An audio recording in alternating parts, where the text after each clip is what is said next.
going to record the session, so we have it, just in case we have to send the All USB out with the here. mailman. I heard somebody say hi. Who was saying hi? Hi, Trevor. It's Nick in Ulu. How are you? Good. Good to hear you. Good to hear you. How's Ulu? Yeah, awesome. You're not on the land. No, we are here. We did a last minute DEA change. Long story. We'll get into it another time, but we're all here, the entire team. For another day. Good stuff. Good stuff. Erica, you let me when you think we should get ready. Or get ready. We're ready when we should start. Yeah. I think we should start fairly soon. Like I think I can see almost everybody's represented. And if they're not, they'll join like when they can, you know. Okay. Okay. And you know what, Erica, I'm going to make you co-host. That way you can monitor the waiting room with me. That way, if I'm like deep diving, you could get the waiting room, and vice versa. If you're deep diving, I'll take care of the waiting room. And would you mind doing a land acknowledgement for us and just welcoming everyone to our space here today? So we'll just do it seated. Honored and blessed to co-facilitate with Trevor, coming from the lands of the Nunavut and the Gwich'in people, where we are gifted with the ability to work, live, play, connect, and learn from the people who have been here since time immemorial. And we just are going to go forward today in a good way, with good intentions, good thoughts, positive vibes, and always centering the fact that we're working really hard to do what's best for the children of the Gwich'in and Nunavut people. Love it. And I'd like to just recognize the beautiful lands of the Lekwungen people, the Esquimalt and Songhees nations. Spent the morning today walking my dog on the beautiful ocean here in Victoria, and super fortunate to continue this work in inquiry with you all, but also locally in my community centering students. So thank you, Erica, and hello, everybody. I'm so excited. I'm going to have to try to contain my excitement. It's recorded, so let's not tweet this out. That would be embarrassing, but I'm really excited. Erica, the in-service week was, without, too much hyperbole here, it was pretty monumental. Like, that was a really fantastic start to a year. And we launched a lot of ideas. There was a lot of sharing of resources, but I think the biggest takeaway for me was the power of relationships, the power of connecting with new teachers, seasoned teachers, teachers who have been in BDDEC for a long time, and just to be a part of that community, the dancing, the singing, the getting on the land.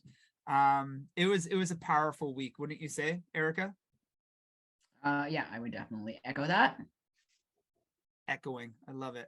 I love it. Cole, we're going to start with you. We want you to introduce yourself. We have two inquiry coaches, and Erica, Jen's not here. Is that what you said? Yeah. So I'm going to share my slides, and I'm going to ask Cole to say hello. And Cole, as you do, I'm going to unpin you, and or I'm going to pin you, actually. That way we can see you front and center here along with us. There we go. And the reason I'm calling on Cole and Jen is because we have a few amazing resources here in this work and inquiry that we find ourselves in.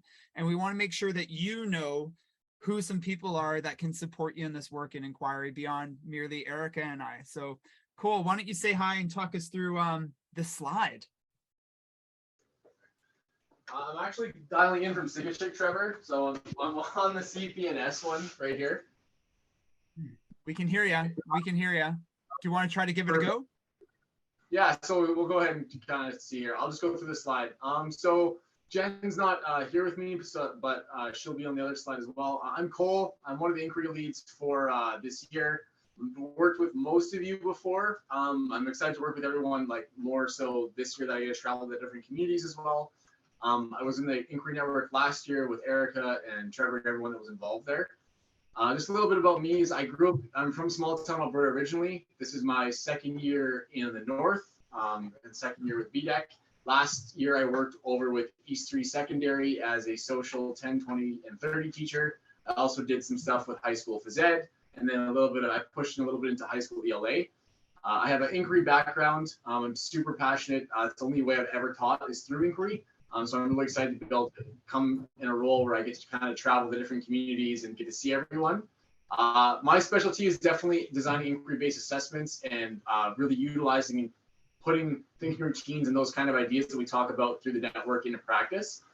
And I'm really passionate about trying to make the learning relevant for the learners in the classroom and taking things in the classroom that students see value in by actually having what they do in the classroom resonate with what they do out in the real world. So I'm really excited to be able to go to kind of be part of the team and go see all the different communities. I've been spent the day in Sigachik with Erica and Steve today, and it's been awesome. So it's fantastic. I can't wait to see the other ones as well. Anything else you want me to add, Trevor, go right ahead. Man, Cole, you're a gem. That's beautiful, and thank you. And I just so welcome your passion and your experience to this work that we're doing to Centra students. So absolutely nothing to add. Thank you, Cole. Perfect. Thanks, Trevor. Yeah, absolutely. And because Jen's not here, Erica, would you mind speaking about the fantastic Jen? Because she would probably humbly not do it as beautifully as you. We're just going to brag and boast about how amazing Jen is. Can you speak to Jen? And I know many people know Jen and the power of her work, but let's do so on her behalf. So Jen, like Cole, are both inquiry leads. They're itinerant teachers who are supporting inquiry work at the school level. So Jen Santos has an inquiry background. She has always taught through an inquiry lens, much like Cole. She lived and worked in Ulahuktuk for 5 years, doing a range of both teaching roles and supporting work. She was an instructional coach in Ulu. She did an inquiry-based BEd or BA and BEd, and is now currently doing her Master's of Education in Layton's program through the University of BC. Jen, I think, brings strengths and gifts and talents in the ways of making inquiry inclusive to multiple interests, passions, and ability levels. And I think her ability to help support documenting learning for teachers who are going through this process and creating portfolios and making learning visual are some real big assets she brings to the work. So between myself, Cole, Jen, with guidance from Trevor and the Inquiry Network, we are the team to support inquiry-based instruction in classrooms in BDEC. So we're excited to work together to do that. Yeah. Thank you, Erica. Thank you so much. Friends, I'm going to jump around the slides here because we really want to, before we get into today's offering, before we get into today's deeper conversation, I want to actually poll you. I want to get some valuable feedback. And we see each other next week. Actually, we see each other October 7th, which is just like, boom, a week away. And we really want to know what you need to support you in inquiry, where you're at in your feelings of planning through an inquiry lens. The in-service, although was powerful, the in-service, we really started to just scratch at the surface of some inquiry ideas, to be quite honest. And the inquiry for all sessions, we've got the network sessions. There's a lot that we could do with our time together, but we'd like to survey you. So we've got a Menti here. For those of you who are able to scan the QR code, hit it up. For those of you unable to, you could grab the URL right there and plunk it in. Erica, I did not give you this prior to creating the slides. This was something I was like, why didn't I do this? And so I added it to the slide. So any of you out there who have the slides printed off, this page is missing. And I'm going to show you the survey in a minute. You could just fire Erica. I hate to say it, Erica, I'm sorry, but you can just fire Erica a text or an email or anything for that matter. And you can just say, hey, this is most important to me. And we'll take that feedback and plan some of our next session and subsequent work together. So what I want to do as I'm talking you through this, I want you just to grab the QR code now or the URL, and then I'm going to swap screens over so you can see the Menti, and we can kind of see it a little bit in real time, okay?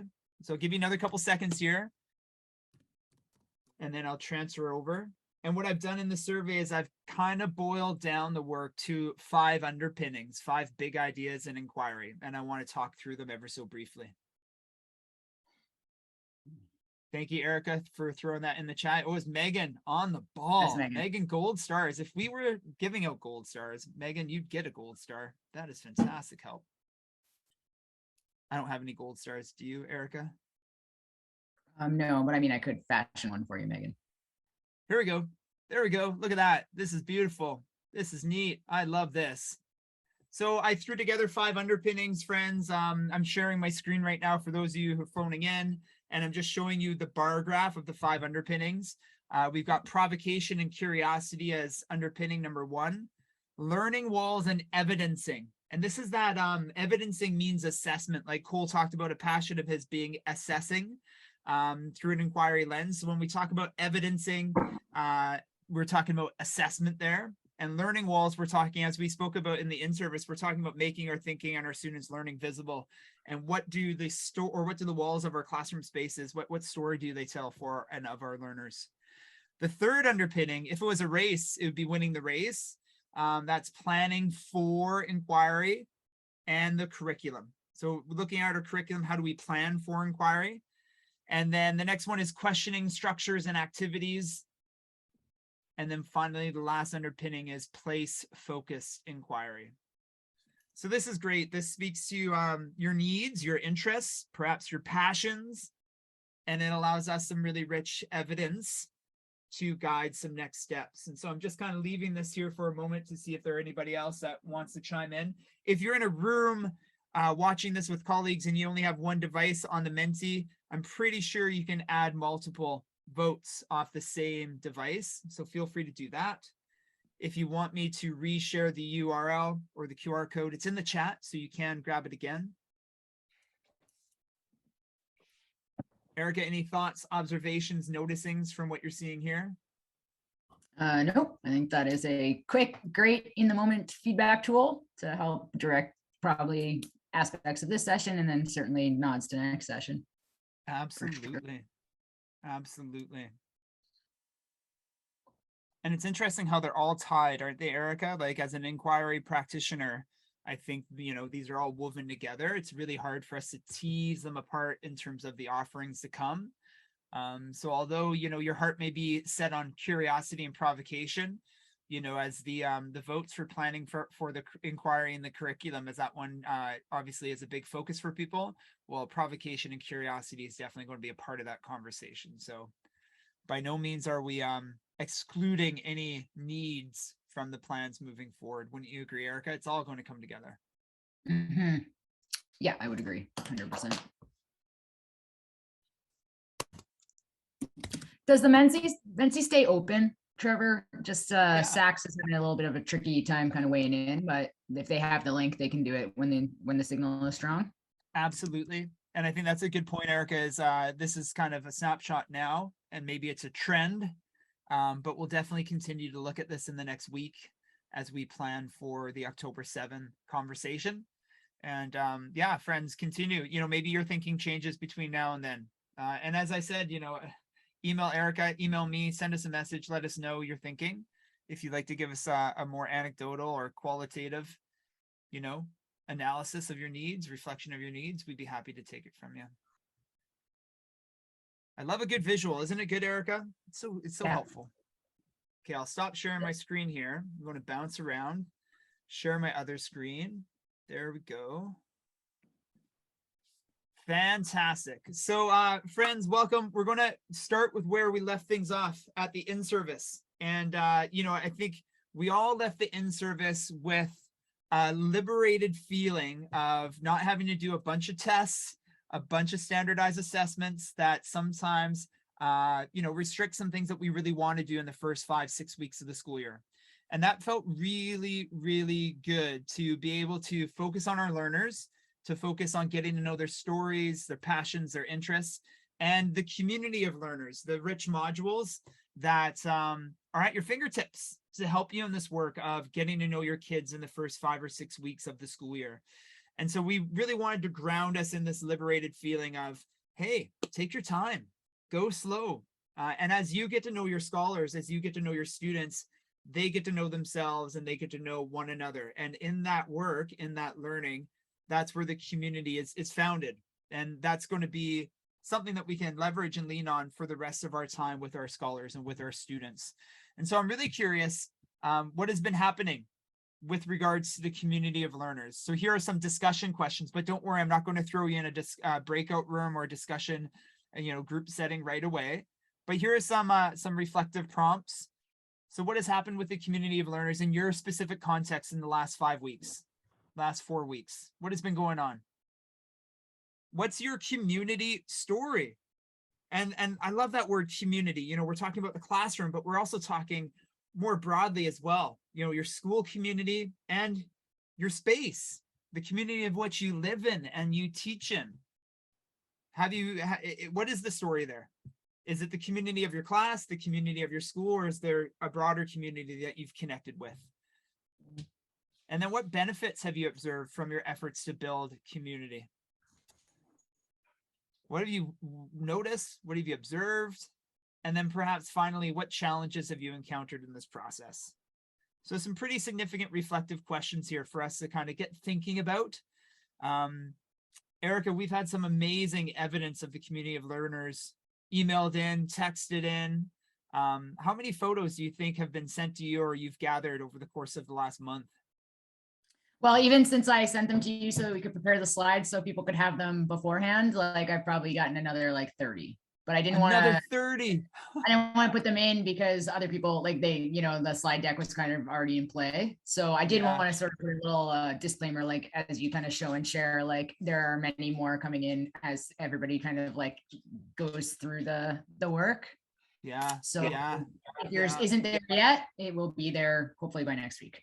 I love that disclaimer. No feelings hurt. If yours isn't there yet, it's merely just a sake of time. And Erica, thank you for that, because as we know, you know, the more photos we get, the more we want to show, and the more it expands our slide deck here. So I did want to show you some of that evidence, and I suppose we're going to revisit these reflective prompts after I show you this evidence. So these questions before you and in your PDF, if you've printed off these slides, we'll revisit these questions after we have a look around as to how you've built community with your scholars, with your school, and within your community. And this is the slide deck, Erica. Thanks for putting this all together. There are a lot here, so bear with us, friends, as we go through this. And again, if yours aren't here, it's not personal, just we didn't get it in on time. So let's have a look. And you know, Erica, you've organized these with regard to certain big ideas, big headings. So here we're looking at community of learning, with regards to a focus on the capable person. Yeah. And friends, as you're looking at these, I just love for you to take stock of being an inquirer yourself. So one question that I love to ask is, well, what do you notice? What do you see? And yeah, please take note right now. And if you're in a room, feel free to talk. What do you notice? Are there any trends? Are there any things that pop out at you? Erica, anything? Yeah, please do share the mic here as you see as well. What do you any narrative here behind these images that were sent in? I think like there was definitely a healthy balance between sort of ones that really are taken directly from the community of learners work, so that I think helps like say us as at the district level say, okay, like those were operational, like those were possible to do, and they seem like the results were fairly clear. I wasn't on the ground necessarily in every classroom when that was happening, so and we start to see some like personalization, I guess, of the task. So the idea of like subject specific capabilities, and what richness does that kind of lead to the capable person. I love that. I love how the language that is context specific is important to raise up as well, isn't it? It was funny. I was just speaking to my class yesterday about how there's certain English teacher words and vocabulary that we're going to weave into our reflection, because I want them thinking like readers and writers, just as I would want them to be thinking like scientists in the science class or mathematicians in the math setting. And so the capable person is this broad overarching series of ideas, and housed under there are some additional pieces of vocabulary that are very much contextual and very much, I would even say curricular. Wouldn't you agree, Erica? Mm-hmm. Yeah. Yeah. Let's look at the next one. We've got quite a few here.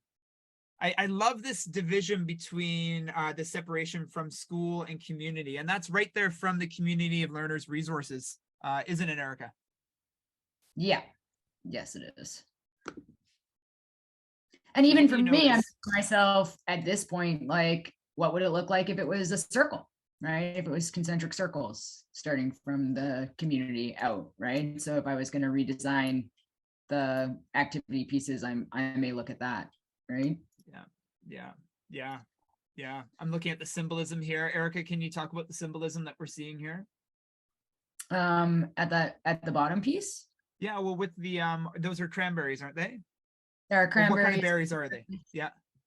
knuckles. I wonder if I think this is Chelsea Cooksey's display, if I'm accurate. They're at Eastery Elementary School. Chelsea, are you on this call?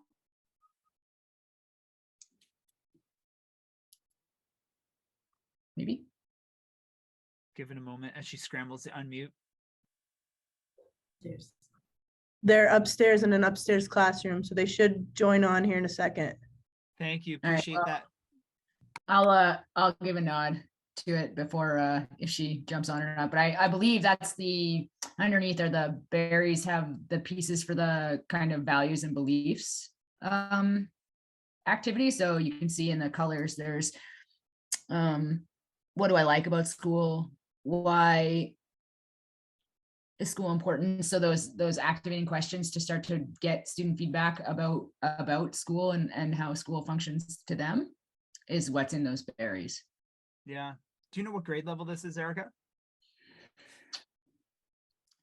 Grade 4. I know. Yay. Thanks, Nadine. Appreciate that. And I asked that question because one piece I'm noticing with this particular image is the student involvement. Like the sticky notes, I can clearly see our students' handwriting.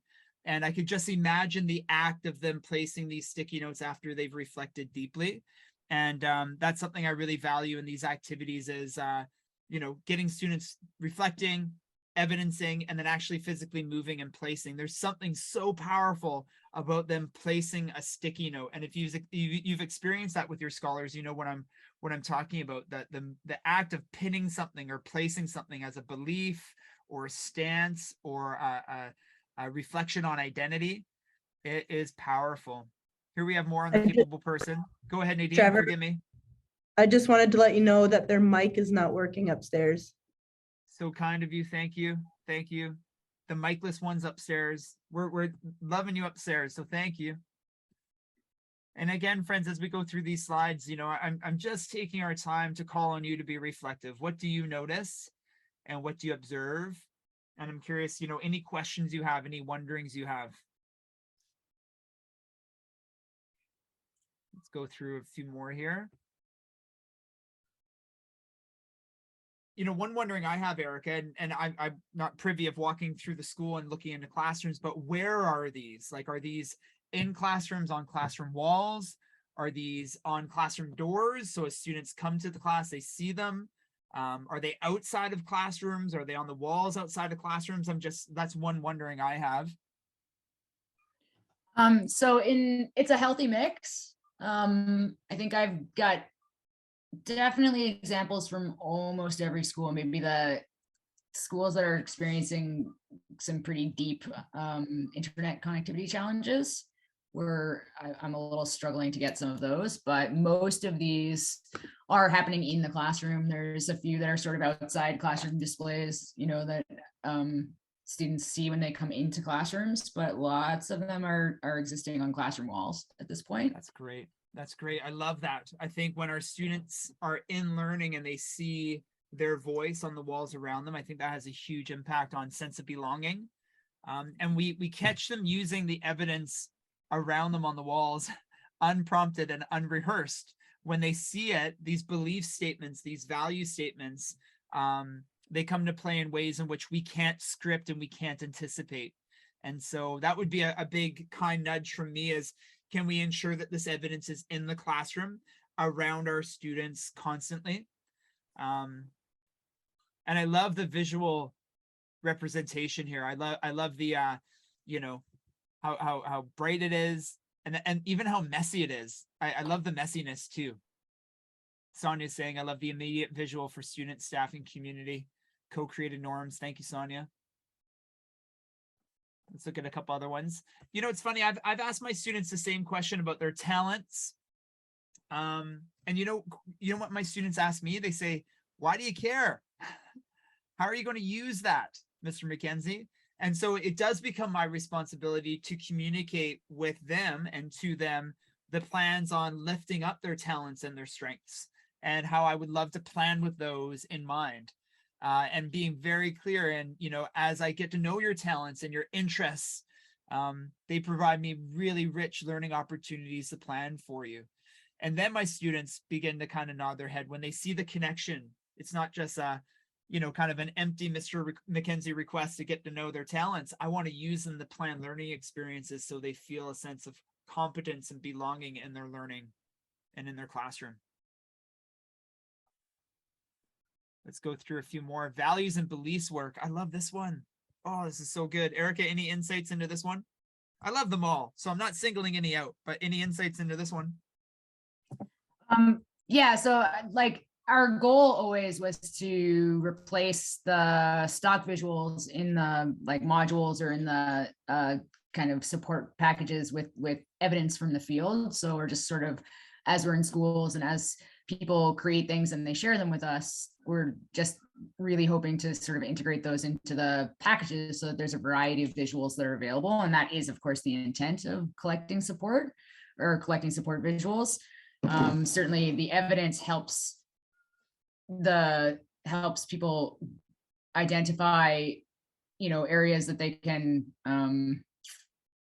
if they aren't sure how it's supposed to look, or if they need ideas, sort of a gathering of ideas, certainly not a checkbox. So this one, I just stood out to me because the language that's used in it really feels community centered. And so that idea of sort of what do we believe in, what do we value, what's important to us, I think as you read through it, and I know it's a little bit blurry on the photo, but also this one is already replaced in the K-9 package. So if you go back to the original one, you'll see this added to it.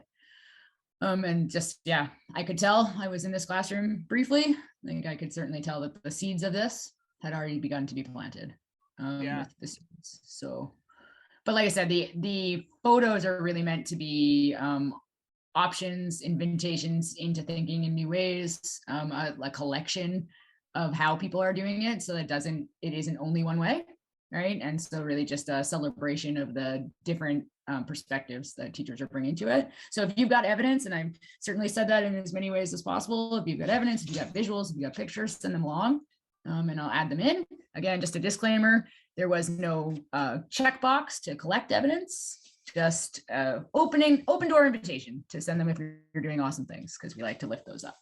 Yeah. And the subsequent teaching moves that come once this is visible and displayed are so powerful. Like, I can only anticipate what this teacher can do with their scholars, with their students in this classroom setting, and, months after this activity has occurred. I suppose if there's a value, an agreement that has not been, behaved towards or acted upon beautifully or positively, what a great moment for us to pause as a community and talk about it. What a great moment for us to pause and come together and revisit these values that we've created together. What a great moment for us to talk and remind ourselves of what we believe in and ask, do we believe in the same things? Have our beliefs changed? So that would be a kind encouragement in the future. We've done this powerful work here in the first month of the school year. And I would kindly ask you to continue these conversations. This foundation that these photos reflect allows some really powerful conversations later on in the school year. So I can't help but think of some of the teacher moves that come from the good work that's being done there. Here's another series of values. Have a look at some of these. And as you reflect on your community of learners, your scholars, your students, do they differ? Are they the same? Do you see some consistency, some alignment? How welcoming. Don't be afraid to ask for help. Oh, I love that. Let's look at a few more. Grade 6 community agreement on the left. Our beliefs of school, about school on the right.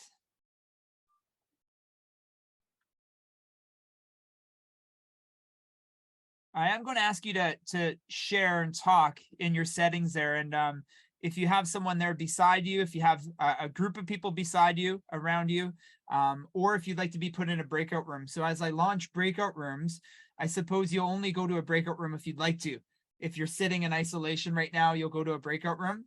But we're going to give you some time and space in a few minutes here after we look at these examples of the community of learners to talk about some things that you've seen.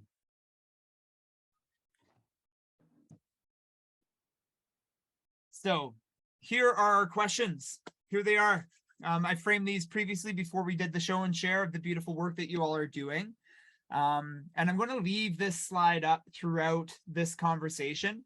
If you are going to go into a breakout room, it may be awesome for you to grab a photo of this slide if you have these slides printed off. This is what you're going to be talking about in the next, I'm going to give you about 10 minutes. 10 minutes. So as you can see at the bottom, I say a stop and jot. You can stop and pause right now and record a few ideas to questions that, really resonate with you. And then the turn and talk is going to be in your physical setting. But if you'd like to get into a virtual setting to talk, it's going to be the breakout room setting. The breakout room setting. Erica, don't you anticipate some people would jump in the breakout rooms? Or do you anticipate? Yeah, I think definitely if you're in a room by yourself, like jump in a breakout room for sure. If you're in school or internet is challenging, that may be complicated, but I think most people in those school settings probably are over around one computer, so they can probably just turn and talk to each other.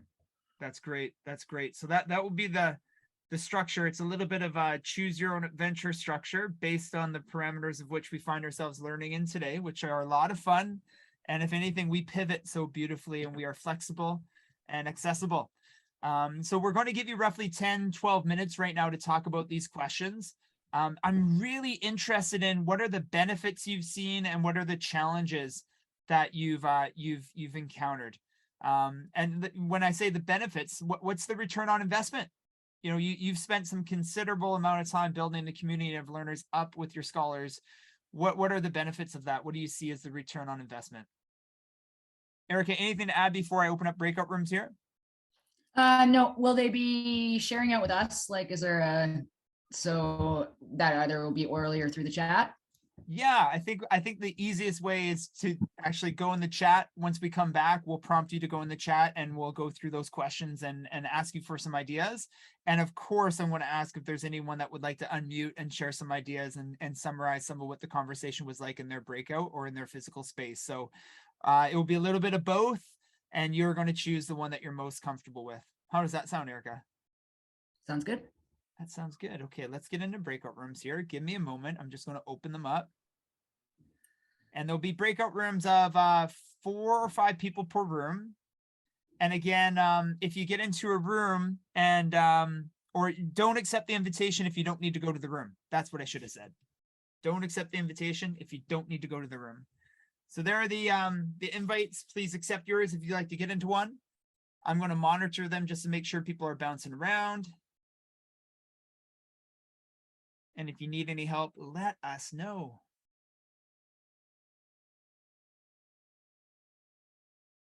Thank you, friends.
We can see you're sharing your screen right now, Erica. Is that purposeful?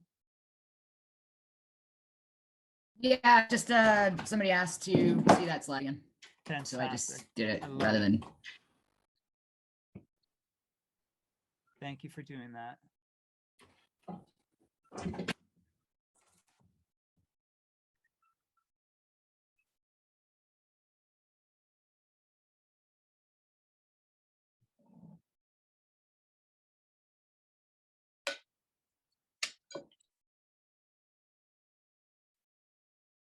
And I don't see anyone in a breakout room alone. Oh, Sonia's alone. I'm going to move Sonia into room. Let's see here.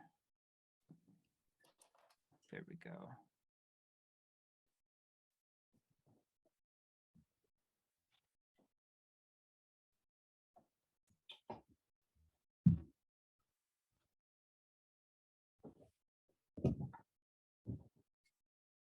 There we go. Looking good. I'm going to go join a breakout room, Erica. This will be fun. Have fun. I think I was supposed to join one, but then nobody was in it, so I came back. Okay. But Do you want me? Well, you can put yourself in as co-host, can't you? maybe Yeah. it's good. Feel Good inquiry learning for me. just hit breakout rooms, and I think you should be able to see and then join. Fighting that spring cold. It's fall. It's fall cold. Hey, Trevor. Hey, friends. We just got here. I was in a room alone, Trevor. It was dark I and know. lonely. I saw you being alone, and you know what I did? I loved on you, and I brought you into a room with a whole bunch of people. And so, Thank you. Yeah, I that appreciate was my that. best effort to help you guys out. It's so great to see everybody. Would have been better if you even left her. Look, I'm just kidding, guys. Jackie, play nice. Play nice. I'm just kidding. Look, Okay. I'm finishing my pin while we're Nice. talking. What was our Can first I? question, guys? Let's talk. Okay, Oh. what has happened, Dominique and Megan? What has happened in your community of learners? Community learners, that's our first question. Before we say that, answer that specific question, I just want to say I've been into Dominique's room several times. I love what she's doing in her room, and I just wanted to promote that she is going to be a superstar in this area. So, Good job, Yay. Dominique. you know, yeah, no, absolutely. Every time I go in there, there's good stuff going on in that direction, and I just wanted to celebrate her. And what's going on in her room in stuff like community of learners and so on. I can't really actually, I have to admit, I can't speak to, and we'll let Dominique say that, the stuff like on the walls and the actual activities, but I can see that it's clearly happening based on when I go in the room, the feel in the room, the collaboration happening. There's always kids engaged. So way to go, Dominique. That's Yeah, really good. good. Say that. Dominique, what grade are you doing again? I teach in grade 4. Nice. Yeah. So I guess like that sunshine classroom agreement, I guess that was from my classroom. So yeah, just having the kids, just giving kids choice all the time. I created a calm corner where because there's a lot of tragedies that's been happening in our community, and so I try to give them a safe space where they can, kind of have their own privacy, even though the rest of us are engaged in other activities. I try to gamify a lot of activities, so they like that a lot. I don't know what else to say. The kids are really sweet. They make it so easy. I think grade 4 is just such a sweet grade to teach. Yeah. What specifically, so you did the sunshine Yes. activity, and then what did you guys do for your did you guys do something specific with your roles and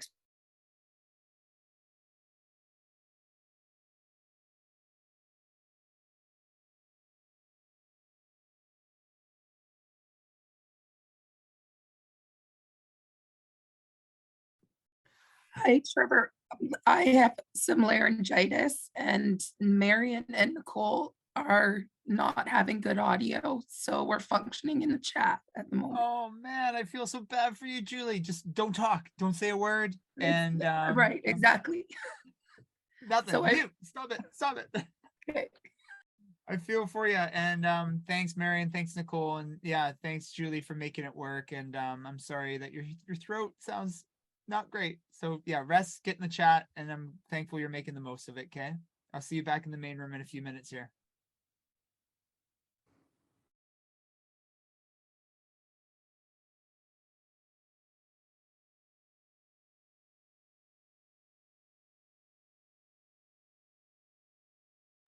Hey, Hi, Trevor.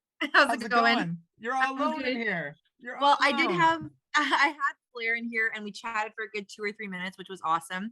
Yeah. And then I think her internet failed. So I was actually just like jotting down some notes about some of the things that we talked about because Yeah, I'm in a bit beautiful. of a, sorry, go ahead. No, I was saying beautiful. Please No, tell me yeah. more. Yeah, I'm in a bit of a unique situation this year. Like I was in the school in Ulu for the past 3 years, but I'm actually working with Cole and Jen a little bit to like help with the inquiry approach through an inclusive lens. I'm actually in a Nuvik this year, so I don't have my own kids. Amazing. Yeah. So she was just kind of sharing about like how, she was finding that everything was super student focused, which she really enjoyed. I feel bad speaking to her points, but I'm going to because that's all I have. Good. It's all good. And then she also noticed that like as she was using these strategies, the kids were slowly becoming more comfortable with it, which was really exciting to hear and which is what we want. Yeah.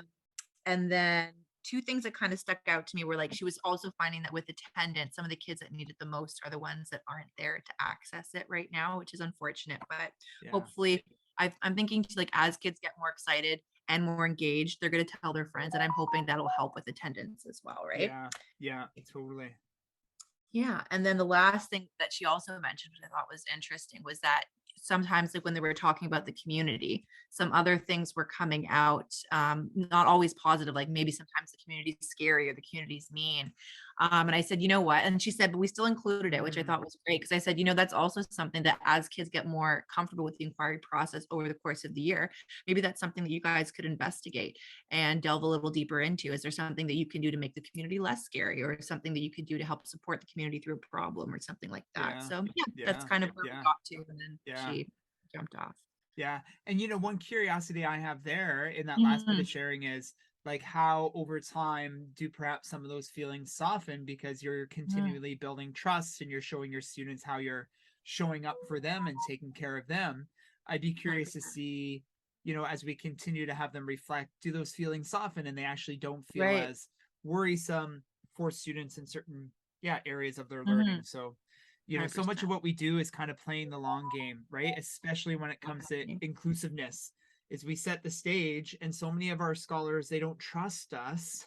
And so we have to show how this is actually consistent. This is how we're going to roll. And finally, they start coming to the learning a little bit more confidently and willing to engage because we've, set the foundation to be one that endures time. So that's something I'm really thinking about is with your example there at the end, will that change over time because they get to see how we're taking care of them? Yeah, that's a good point. I like that. Yeah. How you been? You're good? How's the new role? Things are good? It's good. Yeah, it's kind of like it's right now we're kind of at a bit of a standpoint because we're just waiting for after the territorial to really start rolling things out. Like we also want to respect the community of learners' time, which I think has been used like very well based off of some of the evidence we've been gathering, which is exciting. So right now I'm just kind of doing more like paperwork and supporting like different roles, which is good, but I'm excited to kind of dive into things. And I'm really excited for next week. So it should be good. Yeah. That's really cool. We're not really next cool. week, 2 weeks from now. And what's is that the network session or what are you referring to there? The network set. So you're going to be in the network session? Yes. That's for the second network, right? Yeah, totally. Yes. Yeah. I tried to get into the first one, but wasn't able to. So now I'm like, I'm in this one. Well, I'm excited to have you there. We're calling you the newbies. We're calling the last year folks, we're calling them the OGs, and then we're calling the new ones the newbies. Because that way it helps us both. Eric and I just keep sense of who we're talking about. So the OGs 100%. And the newbies. Yeah. Awesome. I love it. Yeah. Okay, I'll see you back in the main room here in a sec. We're about to close these down. Okay. Thank you.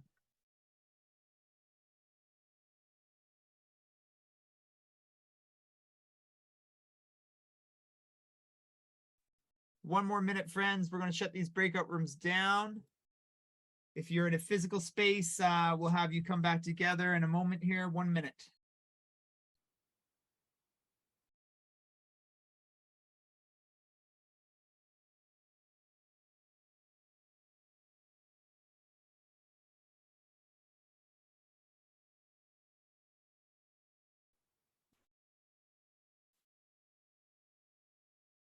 There we go. Breakout rooms are closing. 60 seconds. Erica, that was fun. That was good. Was good. Although people are in the chat already. So yeah, friends, please, if you are able to, give some ideas in the chat, benefits, challenges, or just even summarizing anything that your group talked about wherever you were. That would be great. And we'll just give you a minute to do so now. I know there are some people still in breakout rooms coming back, so I will kindly remind them once they come back to us. But for you people who are here right now, please give us some summarizing thoughts in the chat.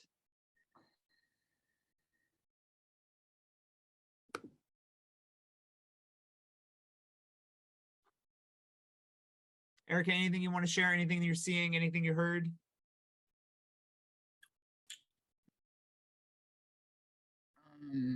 Put you on the spot. No, let's put it out to the field. You want to put it out to the field? I love it. Let's do it. So let's put it out to the field. Oh, you're so bold, Erica. Right away.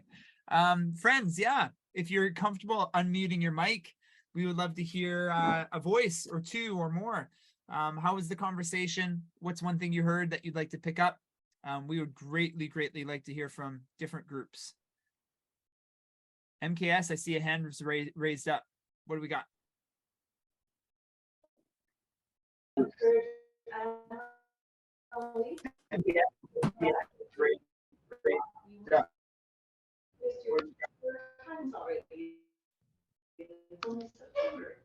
Hey everybody, we're one of the MKS groups here. We've made a lot of positives with our community here, and we talked about how there is a lot going on within our school, and everybody's using the same language, which is really cool. This community of learners, the concept of it and the philosophies behind it, it's carrying throughout the school. So we're not all starting off on different areas. I think if we use the same language and we come up with this, we've noticed a lot of positivity with our kids, and there's a lot of pride and community, and then their individual strengths. We have had instances of kind of counterproductivity in terms of some of the kids are, maybe not collaborating, or maybe not willing to speak, or maybe they're too tired. And what it's allowed the teachers to be able to do is pinpoint those areas that are in need of improvement.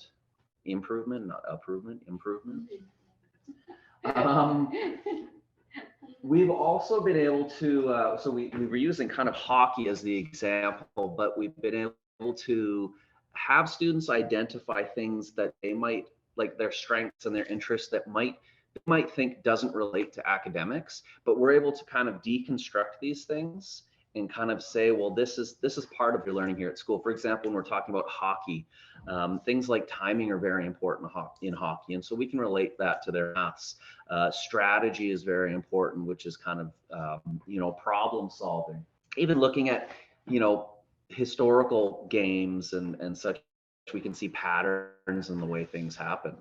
What else do we got? The opportunity to kind of find their place within the community.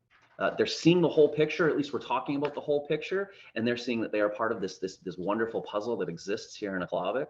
And they're able to identify some of their local indigenous, adults within the community that may have been interested in what these kids are interested in, and it's making like really good connections. They're going home, they're talking to their parents, they're talking to their elders, their aunts and uncles, and saying, oh my God, I never knew that you were into hockey just like I am.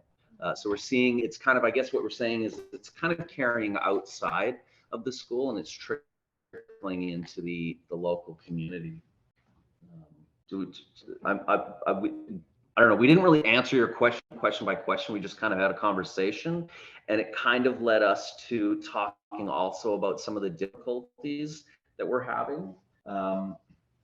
We are seeing some kids are fairly reluctant to join in, and this could be related to self-esteem. So we've brainstormed ways of around it, making discussions more of like a brainstorming session of not just how can you help, but how can people in general help the community? Or what are sort of the strengths that are useful to to bring a community together? And so some kids they'll pick and choose, be like, oh, you know what, I'm really interested in that. So we're trying to get past this reluctancy, but there is a little concern for some kids and their self-esteem. And then we're seeing in some of the younger grades, they can be a little bit clickish or clicky, debated on what the actual word there is. You know, like some of those got in the upper grades I think we're pretty solid. Kids are fine working together, but in some of the lower grades, they're still got the cooties thing going on. Thank you for the room. Thank you for the discussion. Thank you for the sharing. Greatly appreciated. A couple things that surfaced in my thinking were, firstly, so many of the benefits of this work are going to show up long term. The immediacy of the benefit or the immediacy of the act, it may not show us until later. And so one piece that you had raised up is how these children are going home and talking to their parents, talking to their relatives, talking to their elders, and that's going to circle back months in advance from now. And so I'd love for you to keep your eye on the greater vision, that the long-term vision, as well as the immediacy. So those students who don't commit or don't engage or who aren't quote unquote buying in, that's a point of inquiry for us. How can we differentiate? How can we tune into them and try a different structure to softly invite them in different ways? My classroom, I think of my classroom right now, I have 24 kids and about 10 of them are really struggling to get to school every day. So I'm operating on a day-to-day basis. I'm supposed to have 24. I'm probably having, 15 or 16 showing up day to day. And so there are 10 that kind of rotate through the attendance. And I'm starting every day with a recap in small groups of 3 or 4. They turn and they talk. What did we learn yesterday? What did we did? What were the big ideas? Who can summarize? And I'm really clear. Those of you who were away yesterday, your job is to listen. You're a listener right now. You just tune in, you soak up, you get caught up. You people who are summarizing, who are recapping, you're refining your thinking. You're flexing the remembering. But we all have a role right now.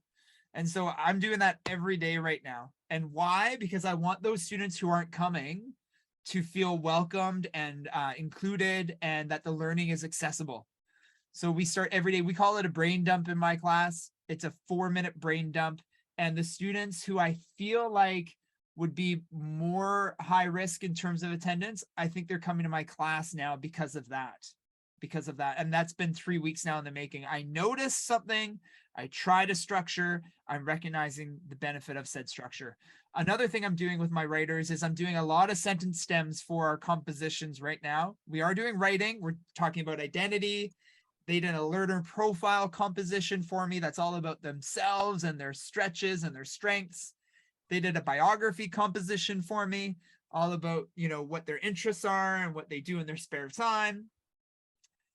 For each of those compositions, I did, and this sounds so strange, I did like 10 or 12 sentence stems for each composition. I essentially broke down the composition and did a sentence stem for every couple of lines. And I did that I was really thinking of one student in mind who's a really, really reluctant writer. I thought, man, these sentence stems will help Michaela so much. But all of my students love the sentence stems. Every single one did. I said, what do you think of the sentence stems? Am I babysitting you, hand-holding you? And they all love them. And so I kept them up on the wall. I just put them on an anchor chart over in there. So the kids who were away the day before, the kids who recapped can go point at the sentence stems, and now they've got an entry point. My students told me the hardest part about writing is getting started, and the sentence stems help them get started to get into the good stuff. I was like, this is working. So what are the techniques? Once you notice a trend, or once you notice a point of data, I'm curious, what do you do with it? How do you revisit that trend or revisit that data with a structure that is safe and soft and inclusive? Now, I don't have all the answers, but as you can see, I am a teacher too, and I'm trying my best. So I really love that class sharing their conversation. Let's call on another one. Anybody willing to unmute and share a little bit of a recap of the conversation? One more.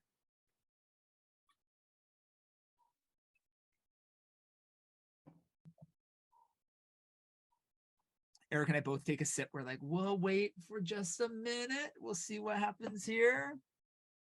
And it's okay. I'm pretty good at waiting. Erica, you're pretty good at waiting. That's another teacher trick, isn't it? Just pause. You're on mute. Yeah. Hello? Hello. Good evening. Hi, this is Sierra. I'm at Chief Julie School in Fort McPherson. and we are in a room with a bunch of support assistants, and there's only 2 of us teachers in here. So some of the things that we noticed was a lot of the support assistants didn't get the training in early September, so they didn't really know what was going on, but a lot of them, looking at the pictures that you shared, recognize that language and have seen it in their classrooms. Some of the challenges that we've had were we had a communicable disease go through our younger kids. So there was really, really low attendance for 2 weeks, and it feels like this is like our actual 2nd week of school. So we feel like we're not really seeing too much of the benefits yet to it, because we're just getting started, it feels like. We also had a lot of staff get sick. So they haven't, like, teachers get sick, so they have, or teachers that missed the first some days because they were away. So they haven't been able to kind of jump in the same way that other teachers have. Another one of the challenges that was brought up here was that the Northern Distance Learning classes, because they're linked territorially, they're not doing the community of learners, so those kids kind of feel a little bit left out from some of the school stuff, because the classes are linked to other schools across the territory, not just in our region. But as a grade 1-2 teacher, I've seen some benefits to, we've done a lot of circles and trying to develop their oral proficiency, I think is the words for that. And a lot of them are shy. A lot of, like, our junior high kids are shy as well, and seeing that the circles are really helping them kind of break out and have be like more comfortable with sharing. And I met with Erica yesterday about some of the sentence starters, and I think those sentence starters will be really beneficial for our kids that are super shy. Thank you. Thank you for the sharing. You know, that challenge of all the stuff coming at us, and the sickness and the illness and the timing of the things, and things have been pushed back. And I really, I feel that significantly, because I often experience it myself in my day-to-day. And I suppose one thing I try to do is I just go slow. You know, I find that the more pressure I feel to go fast, I feel that pressure is a reminder to slow down, Trevor, slow down. And so, you know, when I get sick and I miss a couple days, I know the last thing I should do when I re-enter the class and come into my, you know, learning environment with my scholars is to jump into, you know, getting going on the stuff. It's actually a really clear reminder for me to just continue to stick to the things that we value. And I believe we all value the community of learners. And so let's not put that aside and say, with the pace of things, we can't do that. That is the foundation for all the other stuff. You know, I heard the oral proficiency, and everything that we're going to teach towards and sharpen and help our students develop is going to be founded on this strong foundation of relationship and trust. So just reflecting on what you're sharing, that's one thing I constantly keep in mind, is when I feel like the pace is frenetic, it's a reminder to actually do the opposite.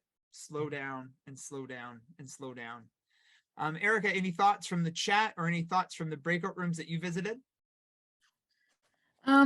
I mean, I think like this month is full of data points for all of us. It's definitely full of data points and reflection for me. I think one of the things that we're kind of hearing overwhelmingly is that idea of the curricular integration and curricular content, and, you know, apprehension around the demands. And, you know, I think staying the course is tricky at times, but like the capacity to deal with rigor exponentially faster is the goal. There is a lot of research to indicate that. Like you said, sometimes when you teach slow, the learning is faster. I think that we're in that sort of push-pull right now in that. I think the people who have experience, you know, who are experiencing the structures and integrating the content into the structures, there's real good momentum there. I think the reticence and the resistance, it's new habits. Old habits are hard to break, new habits are hard to acquire. And so I would say our goal is to stay united, stay the course. And, you know, I think really at the heart of this is what communities want. This is what Indigenous people have been practicing for a long time. I think if you are struggling, your language teachers, your Indigenous teachers on staff who really are operating from that point of community strength, of the way in which a community supports each other and what can come from that, are really good guides in this work. Yeah, and I was thinking about our good friends Cole and Jen and you, Erica, right? Like if we're feeling like we're struggling, let's call in a friend and let's co-plan and let's do some model teaching or some co-planning and see what we can make of it. So I suppose that's a kind of invitation for everyone. If you feel that pressure, if you feel the pace, call a friend. That's why we introduce them at the onset, isn't it, Erica? To let everyone know that they are resources to be utilized. Yeah. Erica, I want to go back to our slides and I want to talk about Wisdom Fest. And this is really exciting. This is is this an announcement, Erica? Is that what this is? Is this, no one's seen this yet? Or have people seen this?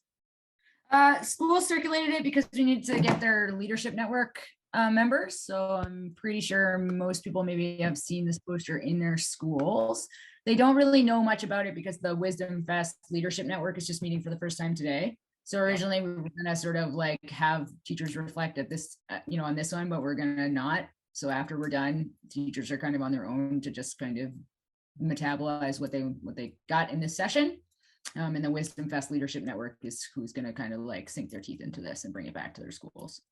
That's great. And this is kind of what we're working towards as a community of inquirers, is we're all going to engage in planning for a common destination, a common experience, well, not common experience, but a process, if you will, that will come together with some of our guidance and support in inquiry, some structures, some frameworks, and to bring the brilliance. I love that. Bring the brilliance on March 30. And so this is calling all students, passion projects, genius hour, high interest, high relevance, high context, and capturing the learning, and then sharing it out on March 30th in some kind of gala sharing experience. We're calling it Wisdom Fest. And I just want to zoom in so we can all have a look. And Erica, could you speak to this as well from your side? While I zoom in, you kind of, talk from the frame there and share some ideas from your side.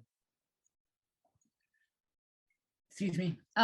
Yeah, so I mean, Sean is really the kind of lead wisdom fester, if you will, but I'll speak to it for a sec here and then he can add anything.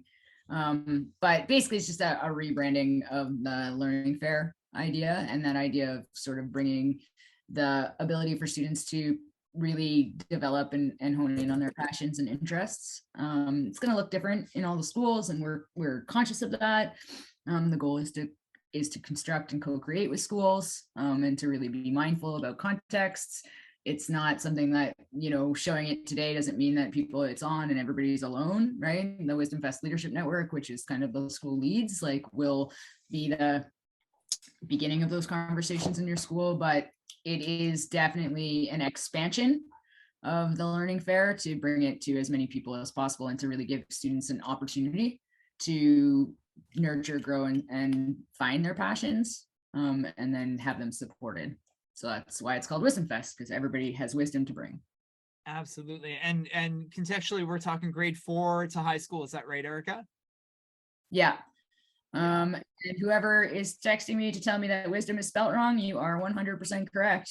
And you are winners of the gold star. Everybody, yes, I was just going to say gold star. That's cute. This is the bottom half where there aren't any spelling errors, I think. Mm-hmm. And we'll revise, we'll republish, we'll get it out there. Erica, you want to share anything with regards to the teacher reps needed, that piece up there? I think most schools have chosen their school leadership network people. I think it was voluntary for the most part. I'm not sure how it went in all the schools. Sean, if you're on the call, you can speak to that if you want, but I think most schools have theirs picked in. Yeah, all the schools that provided me with the teacher lead, I've sent the Zoom link which will be right after this meeting here. So I'll see a lot of you in a little bit. Thank you, Sean. I don't know how I didn't pick up the wisdom error, Erica. I feel like so None of us sheep- did either. Yeah, yeah. This is the greatness about vulnerability and openness. It's we model the model. It's okay. We find failure and we make mistakes. In thinking about Wisdom Fest, friends, I couldn't help but think of, for me, this second page is really helpful actually too. And I'll just zoom into this before I get into my next slide here. Just this is a breakdown of what it is. Again, Sean, you're going to invite the leaders and the kind of the members to come and talk and share, and you'll speak to it. Yeah, so this poster will fix that spelling mistake, and I can resend it to all the principals and coaches via email to post around their school. Thank you. Sean, do you want to speak to anything on this side of the poster? Just giving you some time and space to launch a bit. Yeah, well, everybody's here. Thank you.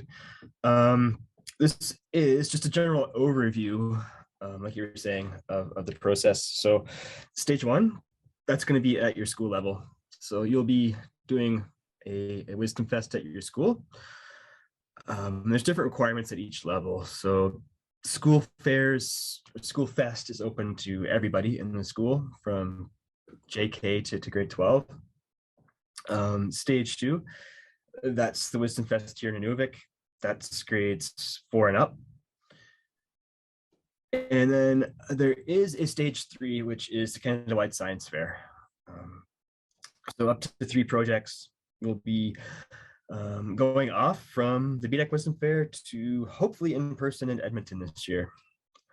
So really looking forward to some in-person gatherings again. Yeah, and celebration of student learning, celebration of student interests and curiosities and passions. And Sean, thanks for bringing all this planning together and sharing some deeper thought and direction for us. And definitely, friends, that we're keeping this in mind as the year goes on in terms of tools, strategies, and structures that can support you in this work. Greatly excited to share some of those and use your feedback in the mentee from the mentee to shape some of those. And definitely, it's all connected. From Wisdom Fest to the work with the people in the place, and your work looking at the curriculum and thinking a little bit differently about the curriculum there. And as I shared just before I kicked it over to Sean, when I looked at Wisdom Fest and in the planning towards Wisdom Fest, this image really surfaced for me. And this was a photo that I captured when I was there in August for the in-service, and just the beautiful tie to the land, the beautiful tie to the place and the people. And Erica and I had a conversation on the land, and Erica, maybe I'll call on you to share a little bit of it. We were talking about how the land is universal design for learning. Do you remember that one? Yes.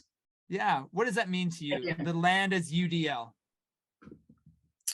I just think that when we are thinking about our classes and the strengths and talents of the people in our classes, much like you said, the sentence stems were for, what you thought maybe were students that were going to need that extra scaffold and support. All your students seem to love the ability to access them. And I think even though we do have students whose real strength based is the land connection, is the ability to be leaders on the land, we certainly, I think if we pulled the crowd, we've all noticed an increase in engagement when taking kids outside, when connecting them to the land base. And so it definitely, to me, is a foundational anchor for connection, engagement, for the ability for different skills to emerge, maybe that we don't see in the classroom. So I think we need to flesh that out and see the outdoors and the land in terms of its relations, not just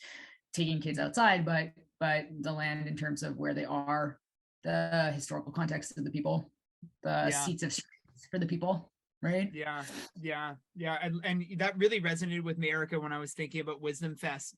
And I'd be remiss if I didn't just kindly nudge you when you were thinking about Wisdom Fest to consider these elements as well, after our powerful work in the in-service. And I think just as you're referencing there, Erica, the land is UDL, the land of a place of engagement and entry point and inclusivity and accessibility. I would love for you to consider these. These aren't mandatory, these aren't assigned, but these are an invitation for you to do a few things when it comes to Wisdom Fest from Trevor's stance as an inquirer. You know, that inquiry unit, or whatever Wisdom Fest ends up being for you, it could be an inquiry unit that you could call on Cole to help you with, or Jen to help you with, or Erica to help you with. And to plan with the people and the place as provocation, to plan with the land in mind, and use the inquiry framework, which I'm about to share with the whole group, Erica, and I'm going to call on you to walk us through that as well. We'll co-team that one. I'm really excited to look at the inquiry framework a little bit more deeply today. Eric and I call the next piece inquiry moves. There are certain structures and strategies that the inquiry network that we supported last year has adopted into their practice.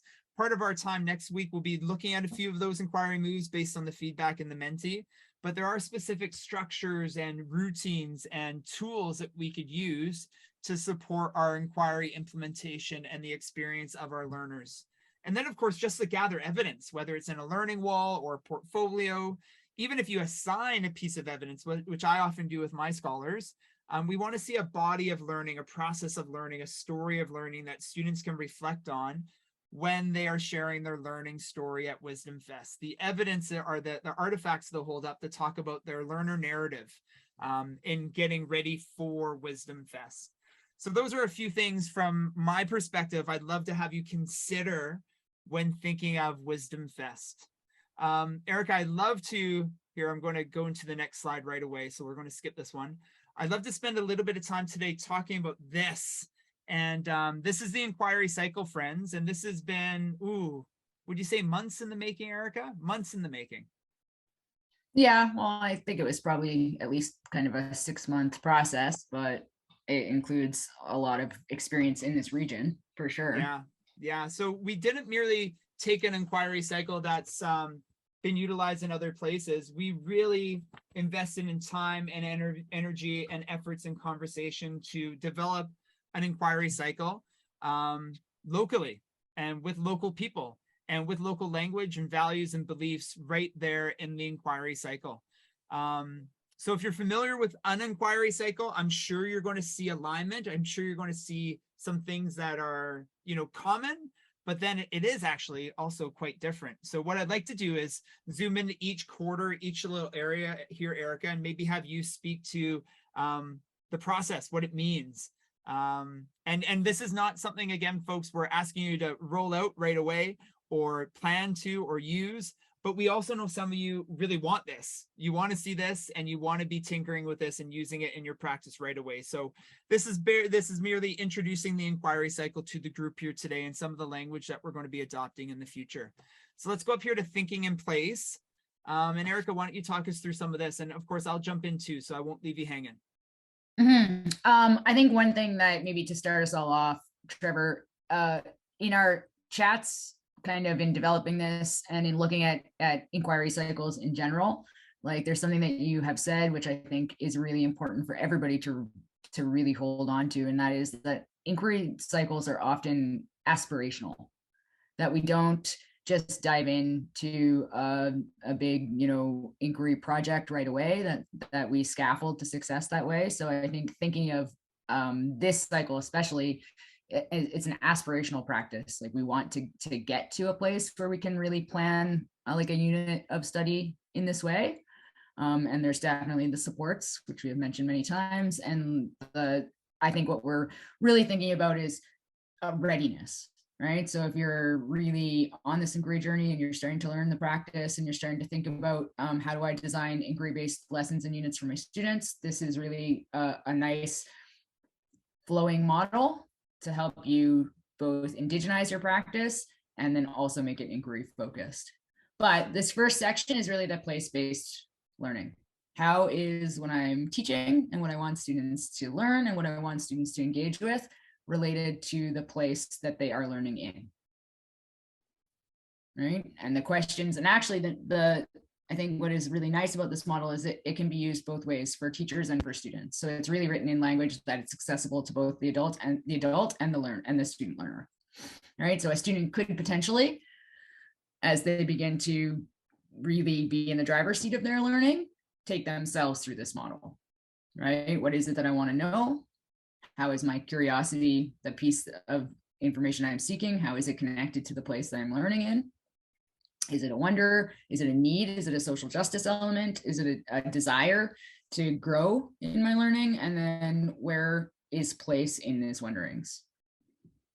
Yeah, I love what you said about that piece right there, Erica. It can be used by a student in the deeper end of the pool to plan their own inquiry process or experience, but it can also be used as a teacher tool, a teacher guide in our own planning of the learning that's about to unfold. And we can plan towards these questions ourselves in the units of inquiry, whether it be a structured inquiry or a controlled inquiry.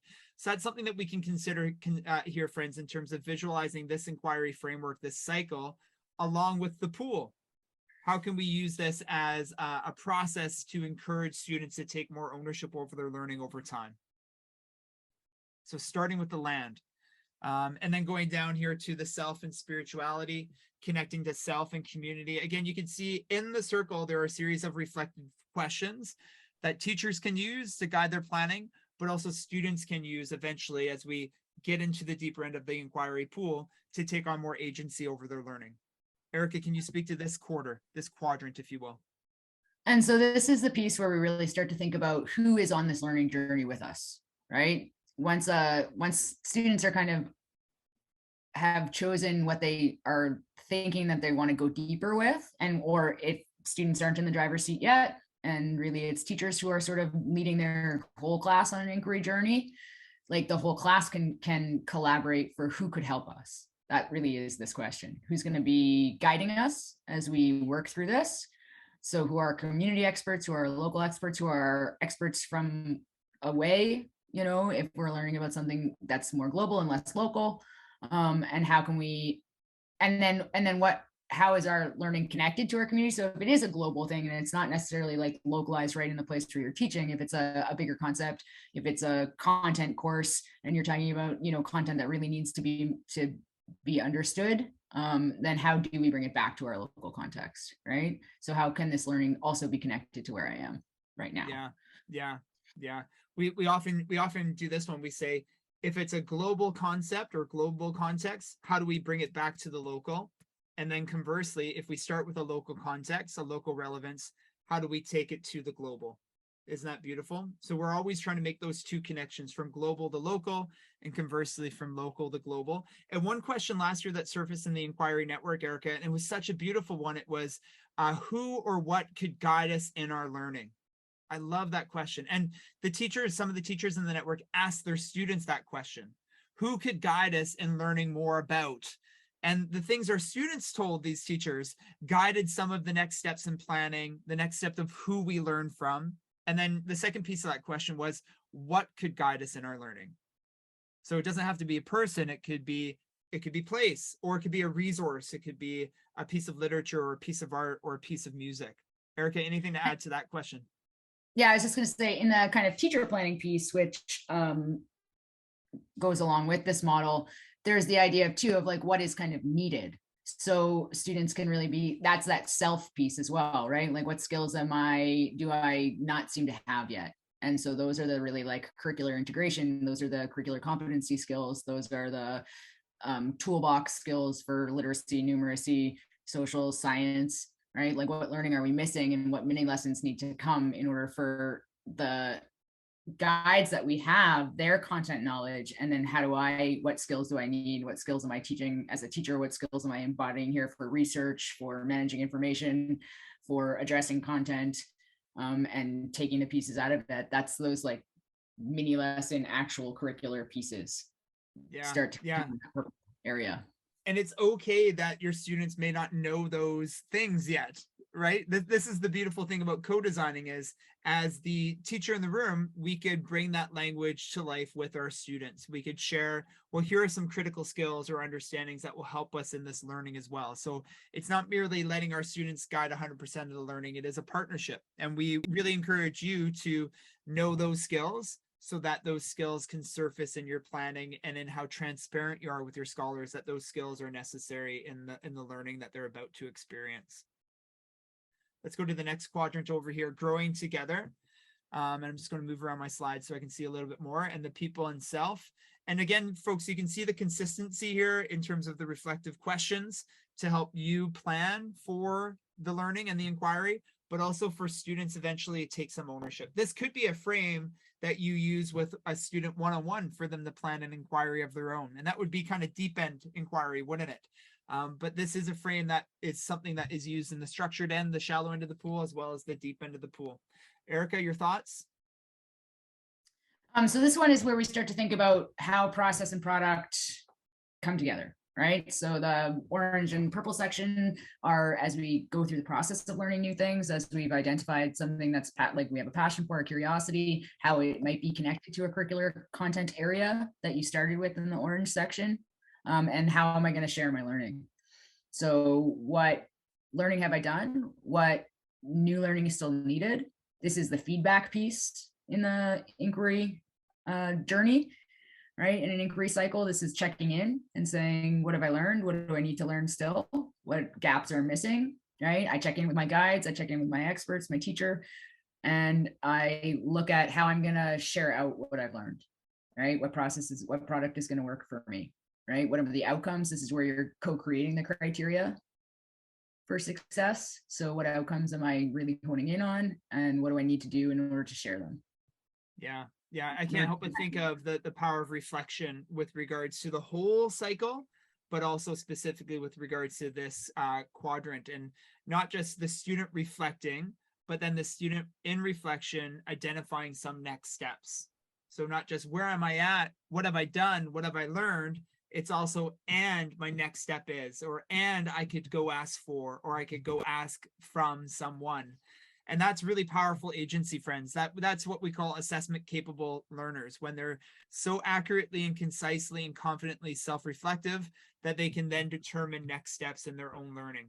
And of course, we differentiate. Of course, there are going to be students who require some support or some different structures or next steps, but that's precisely personalized learning, is when we observe and we notice where students are at in that reflection, and then we support them from there. So our responsibility is to really take note of our students noticing, to really be reflective of their reflections, and then to guide and step in accordingly from there. So I just wanted to raise that piece up with regards to this quadrant, reflection as the main learning muscle here that allows us to determine next steps.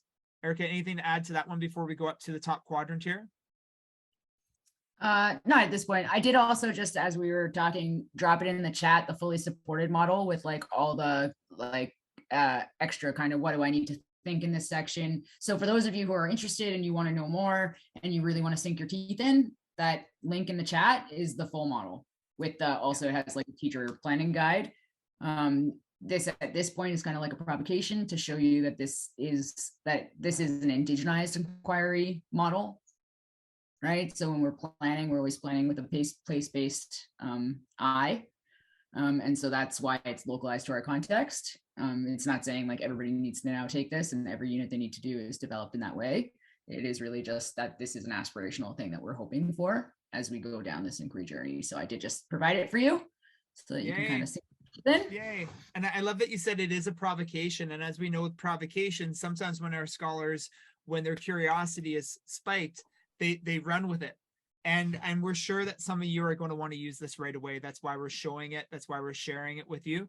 And I think it's beautifully tied into the potential of Wisdom Fest, in that you could use this to really weave in passions of your own in terms of place-based and indigenizing the learner experience. There's a lot of legroom for you to go running with this. So the final quadrant before we zoom out is the people, self, spirituality, and the land. Erica, could you walk us through this last quadrant and some thinking behind this space? So our journey is really about the learner and how do we make learning relevant for the learner, because relevance is going to definitely increase engagement, right? If when I feel as though I'm a co-creator, I'm part of the process, the learning has relevance to me, I understand why it has impact in my community, why it has impact to me as a human, the chances for engagement are certainly increase exponentially. And so this piece is about who am I sharing my learning with? Who's an authentic audience for my learning? So if we're thinking, tying it back to curricular areas in ELA, we're always talking about audience and purpose. And so this is a really direct nod to that. This journey of this project that I've been on, and this I spent all this energy and effort as a student, like who do I want to share this with? And so it really is that open dialogue with students and with communities about who can celebrate this learning with their students, right? Who can give critical feedback after the learning, when the learning is shared. And that is that coming to know piece that really integrates the people, the self, the place that the learning has happened in, and its importance for that. And so these reflective questions really help a learner understand, why was this learning important to them, and how does it have import beyond the school, right? Yeah, I ask my students that question in every task or every piece of evidence that we're gathering, quite honestly. So sometimes my students will eye roll by the time, this question comes up for the 30th time in a school year. But I ask them, how is your learning? How is it meaningful to you? How is your learning relevant to you? And I actually capture that. That's a really important piece of evidence for me. It lets me know if I'm on the right track, to be quite honest, but it also gets my students reflecting on personal context. And if they tell me it's not meaningful to them, if they tell me it's not relevant to them, it's not their fault. It's in my planning and it's in my reflection that I haven't perhaps created the conditions for that rich contextual relevance to bubble up. And so it is a point of data for me that I use often. And that's why I ask it so often, is because I want to know, am I striking the chord? Am I creating the rich conditions for students to find personal relevance, interests, and curiosity? Of course, the research tells us if we're tying it to the people and the place and the land, such as the framework proposes, we're much more likely to find that personal relevance and interest and context. So that's where this framework really, really has a ton of promises. Some of the things that we perhaps have struggled with in the past, we won't struggle with in terms of the learner experience, because it's tied to them. It is focusing on them. I love, again, Erica, what you've said with regards to this cycle being aspirational. I think we should finish off with that notion, is this isn't an assigned framework. This isn't something that we want all teachers to do tomorrow. We wanted to share this with you as a provocation so you can see some of the hard work that's gone into reimagining what inquiry could look like and sound like and feel like with our students at the center. Erica, anything to add to that component of it being aspirational and as a provocation? I think one of the things to note, those arrows and the pieces that are outside the circle there that sort of like give that context, those are the aspects of the BDDEC. And they are also tied to the aspects of the Tunga Vida in the Inkadagit, that like cyclical view of the learner in relation to their environment. So when we're asking teachers to really think about how they're using the Inkadagit and the BDDEC in planning, like this is a way to incorporate all of those elements of the circle model in the BDDEC, of the land, the relationship between the land, the self, spirituality, the people, and the self, and where we are learning. So when we're saying we really want teachers planning with those things in mind, some of these tools that are created are to support that, right? So we're sort of earmarking that this is the piece where the land comes in. This is the piece for the self and spirituality, where there's an option to draw that out about who are the learners in our space. How are we tapping into the whole child learner? How are we making learning holistic? So that's really what's implied in these sections of this model, which is what makes it a little different than just kind of tuning in, scanning, fixing a problem, learning, checking in, and then sharing out. Yeah, if I could be really frank, it just did not feel good bringing in a colonial settler inquiry cycle that's really, really popular around the world. It did not feel good. It did not feel like we were honoring our students. And it took us a few months, Erica, of some pretty intense research, reflection, engaging in talking with people there around what we could do differently. And this is like maybe the 8th iteration of this framework. I could be a little bit bold in sharing that, but it took some time, and maybe it will continue to iterate. And that's where the feedback from you all is oh so helpful. We'd love to hear your thoughts. We'd love to see it be used. If it is a provocation and it spiked your curiosity, and the link in the chat is something that you've clicked on and opened up already, let Cole know, let Jen know, let Erica know that this could be a frame for you. We saw some really amazing things with the Inquiry Network last year. Some people, they ran with it. They printed it off, they put it on their wall. They used it as an evidencing kind of learning wall. And it was really, really neat, some things that we're seeing in its first kind of form and its first use. Just for the sake of time, I do want to give you some space to kind of digest everything that we just shared.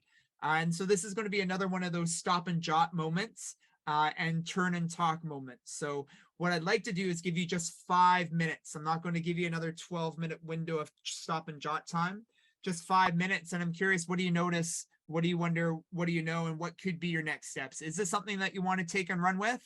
Is this something that you're going to kind of print off and kind of post beside you and reflect on it in the coming weeks, coming months, and maybe you revisit it? Is this something you want to talk about more deeply in our sessions, but perhaps with Cole or with Jen or with Erica in a one-on-one kind of co-design conversation? So I do want to give you that 5 minutes. I'm going to mute my mic. I'm going to open up breakout rooms. And I know for those of you who are in a breakout room, some people were muted because of the connectivity. Some people were lively in chats. I'm going to let you sort out where you're going to be and what you'd like to do. And I'll open up those breakout rooms now. And again, it's just a 5-minute breakout room, just a 5-minute conversation. And if you get in a breakout room and you're all by yourself, I will move you around.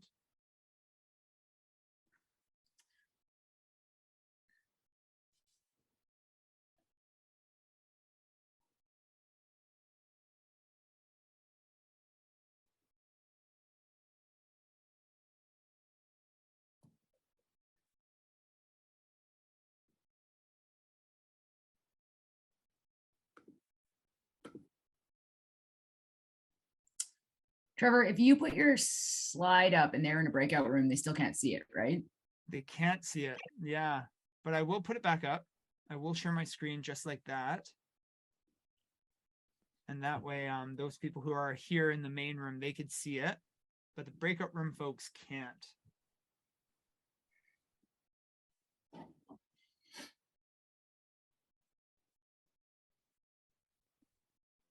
And I've moved some people around here, Erica, that weren't assigned. And so if you've just gotten an invitation, friends, and I've pushed you in a breakout room, you can accept it. Or if you're not in a breakout room and you're not accepting it because you're in a physical space where you're talking, you can just humbly decline.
Erica, after we bring them in, I'm just going to revisit the Menti one last time as a kind reminder. So yeah, maybe we can throw that back in the chat, and that will be our kind reminder before next session is to share some stuff.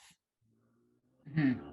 Yeah, I mean, I think a lot of people lost internet during that time. So it's probably going to be a little bit like, I'm not sure how their breakout experience was. I think it was probably signing back into this meeting.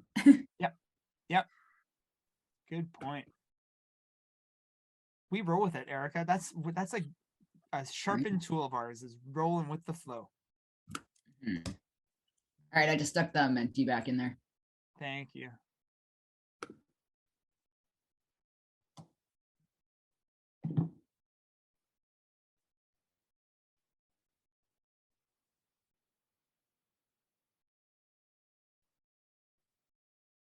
Yeah, Douglas has got a neat reflection there, hey? Does it come from a wonder, a need, or a desire? And if we can root it in that, yeah, there's some really neat experiences that can come from that. Thanks, Michelle. We just have a couple minutes before ending here. We're scheduled to end at 1:45, aren't we, Erica? Yeah, because then after that, they're going to have some time to process the things that they have done, thought about, extend, I think, continue to think about how the community of learners transitions into what's next. Yes. And we'll kind of get them to reflect on the things that they heard about the community of learners pieces and to really think about that content, about what do we do.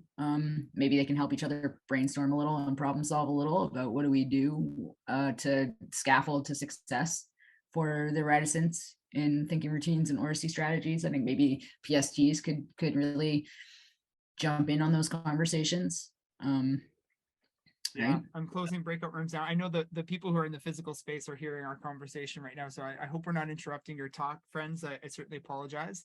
And I'm just closing breakout rooms now, Erica, so people will flood back. And maybe that's something that, as I show them the Menti, you can consider a couple of those reflective questions that they could take with them as we end our time together and they go and they unpack and reflect and digest today's conversation. Maybe if there's one or two reflective questions. I don't have them in my slide. That's why I'm asking you to kindly consider it. So friends are coming back. We'll just give it a minute, friends. Breakout rooms are closing. If you're in the physical space, if you could softly transition back to us in the Zoom.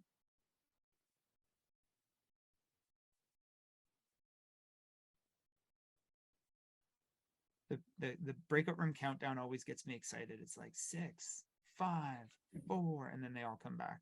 But really there aren't too many, but I do get excited. There we go. They're all coming back. So welcome back, friends. I'm going to share my screen. I'm going to go back to the Menti. And Erica, you threw it in the chat. Thank you so much for doing that for me. There's the Menti right there. And I'm going back to the Menti because we are going to use the Menti to guide some of our planning for our October 7 conversation. We do want it to be, of course, relevant and helpful and meaningful to you, just as we've modeled with the inquiry cycle that we care about our students' relevance and their curiosity and their interests. We want to harness that in our next offering. And so obviously we're seeing a lot about planning for inquiry from the curriculum. So we'll keep that in mind. We've got some homework to do, Erica. And as I said earlier, all of these are woven together. Like we can't plan for inquiry and the curriculum unless we talk about provocation. We can't plan for inquiry unless we're talking about making the thinking visible and getting it on the walls around us. So all of these are going to bubble up. I'm really keen to do a questioning structure together. So we'll see if we have enough time for that one. That would be a tool, a framework that all grade levels, all contexts could utilize as a sharpened tool in their toolkit. Friends, if you haven't added to the Menti, it's in the chat right now. So we're encouraging you to do it right now, but also ongoingly between now and I'd say mid next week will really be when we kind of close up our planning, so to speak. So yeah, get into the Menti. We'll email it out or leaders will send it to you. I don't know how we'll get that out to everyone, but we'll make sure you have it just in case you didn't have a chance to contribute to it today. And Erica, we want to give them some time and space now to reflect and digest and talk about today's conversation, Wisdom Fest, the cycle, but also the community of learners and how we're transitioning, but building on the community of learners. We're not folding it up and putting it away. It's actually something that is foundational for the rest of the year. Do you have any reflective questions or guidance in terms of how we could spark some of that conversation for them?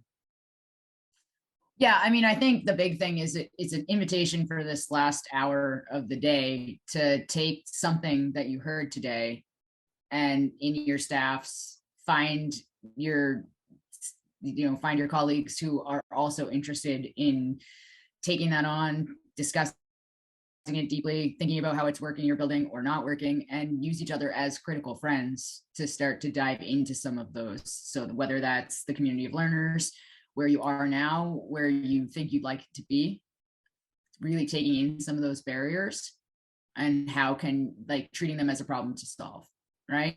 So not barriers that are going to stop the work, but invitation to be solution focused and use your multiple heads together to start to think about if we're noticing reticence and we're noticing that problem, that behaviors escalate because of something that students aren't ready for, how do we take it back a level and think about how we get them ready? Right. And like I said, pull in a PST if the PST is available, to start to think about what are some strategies that we can create that cognitive safety for students to take safe risks, right? Because that risk taking seems to be a barrier, right?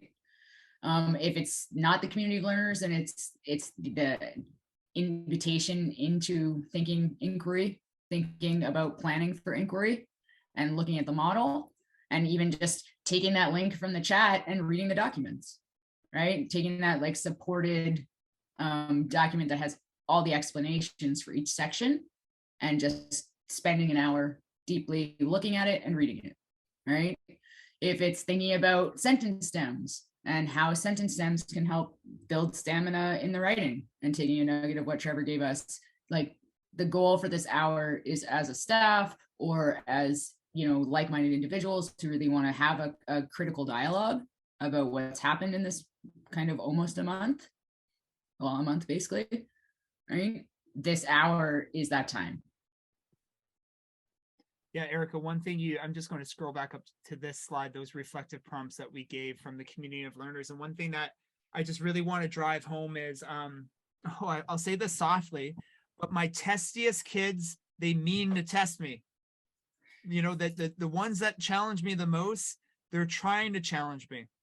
And it's because they want to see if I'm true to my word. They want to see if I'll bend on my values, and they want to see if the structures are going to change in a week or in 2 weeks or in 3 weeks. And so I encourage you to be soft, be reflective, see if you need to dial it down or dial it back in your planning of some of these structures. But I also want you to be steadfast in your building of the community of learners.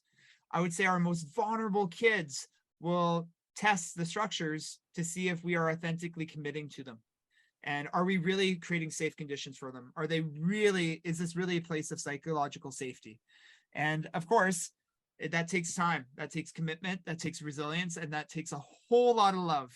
And that's, again, why we're giving you this time and space, is to be deeply reflective about your next steps and to tune in, to really focus on an area that is interesting to you and highly relevant to you. So I'll stop sharing my screen now. Erica, you are a wizard. You're such a great co-host. Thank you for your time and your expertise and your passion for students. And everyone, thank you. I'm going to see you next week on October 7th. We're going to come back again for round 2, and we're going to use the mentee feedback to guide some next steps. And we're going to capture the chat as well. So everything shared in the chat is going to help us as well. So thank you. Enjoy your hour. Erica, thank you. Heichka. Thanks, Trevor. See you all. Happy collaborating. Happy collaborating. Erica, stay in the chat until people leave, and we'll hang out for a couple minutes. Bye, Thank everyone. you. Thank you very much. Our time. Thank you. Thank you, everyone. Thank you, Ulu. Thank you, MKS. Thank you, Colin. Appreciate everyone. Miss you. Thanks, Michelle. Thanks, Tuck.